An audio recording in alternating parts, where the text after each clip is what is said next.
Tough new penalties have been announced today to protect essential workers. The state government issuing new on-the-spot fines to protect supermarket staff and transport workers from being coughed or spat on while on the job. Sharon Herringe works at Coles Vincentia. She was doing her job earlier this month when she was targeted by an irate customer. It landed on my face, just all across here, and my chin area, and that was quite disgusting. I could feel it. It was horrible. Spat on by a woman angry about store restrictions. Sharon's own health now put at risk. I had to have blood tests, which will have to be repeated in 3 months' time. I have to be really, really vigilant with the COVID-19 if I have any symptoms. As of tomorrow, anybody who coughs or spits on somebody doing their job will now face a $5,000 on-the-spot fine. It's the same penalty that already exists to protect other frontline workers like doctors, nurses and police.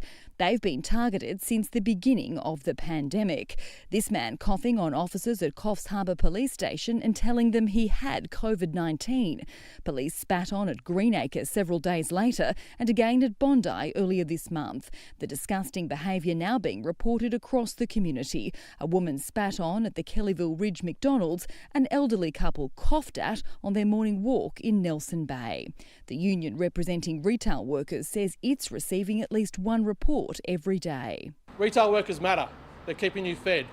They're somebody's son, somebody's daughter, somebody's mum, somebody's dad.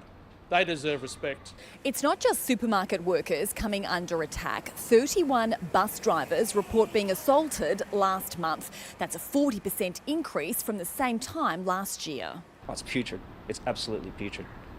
There's no excuse for it anyway, let alone in the current circumstances. It's hoped the new zero-tolerance approach will act as a deterrent and help our essential workers feel safer doing their jobs. Laura Tunstall, 9 News.